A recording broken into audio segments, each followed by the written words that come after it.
ہر کہانی کی دو رخ ہوتے ہیں. تم چاہو تو دنیا کے سامنے دوسرا رخ کھول کے میرے سر سے یہ الزام ہٹا سکتی ہے. آج قدرت کے فیصلے پر حیرانی ہو رہی ہے. مجھے مارنے کے لیے تمہیں خنجر کی ضرورت نہیں ہے, تمہارے الفاظ ہی کافی ہیں. کل تک میں اور میرے بابا تماشا بنے ہوئے تھے. شہروز کو کیوں بچا رہی ہو تم ایمان؟ مجھے یاد آ رہا ہے, مجھے سب یاد آ رہا ہے. سوشل میڈیا پر اپنی اور ایمن کی تصویر لگانے کے بعد راہم نے ایمن کو یہ کہہ دیا کہ وہ اسے اپنے گھر لے جانے کے لیے تیار ہے, وہ بیگ پیک کر لے. اور ایمن راہم کے اس فیصلے پر بہت زیادہ حیران ہوگی اور یہی کہے گی کہ مجھے قدرت کے اس فیصلے پر حیرانگی ہوتی ہے کہ کل تک میں اور میرے بابا تماشا بنے ہوئے تھے اور آج کہانی کا رخ ہی بدل گیا ہے.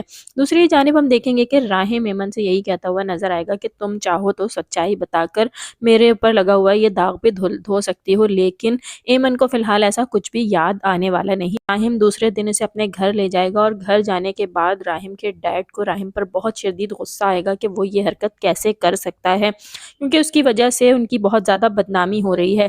لیکن یہاں میڈم عافیہ یہ ساری سچویشن دیکھ کر بہت زیادہ پریشان ہو جائیں گے اور انہیں اب یہ ڈر ہو جائے گا کہ کہیں ایسا نہ ہو کہ ایمن شہروز کو دیکھے تو اسے سب کچھ یاد آ جائے, اور اپنے اسی ڈر کی وجہ سے وہ شہروز کی ساری تصویریں گھر سے چھپانے لگیں گی کہ کہیں شہروز کی تصویروں پر ایمن کی نظر نہ پڑ جائے. جبکہ فاروق صاحب ابھی بھی علی نواز صاحب کو یہ سمجھانے کی کوشش کریں گے کہ وہ راہم سے بہت زیادہ محبت کرتے ہیں اور وہ چاہ کر بھی اس سے نفرت نہیں کر سکتے, کیونکہ انہیں پتا ہے کہ راہم بے قصور ہے, اسی لیے وہ نہیں چاہتے کہ علی نواز اپنے بیٹے سے نفرت کریں.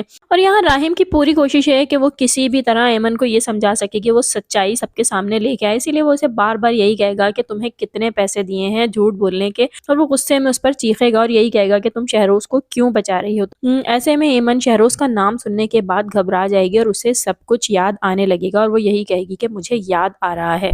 اور اس سچویشن میں راہم بہت زیادہ حیران ہوگا کیونکہ وہ یہ بات جانتا ہی نہیں تھا کہ ایمن کی میموری ابھی بھی لاس ہے. اور اب آنے والی ایپیسوڈ میں ہم دیکھیں گے کہ یہ جان لینے کے بعد راہم اب ایمن کا علاج بھی کروائے گا اور اسے سب کچھ یاد آ جانے پر سب کے سامنے سچائی لانے کی بھی کوشش کرے گا.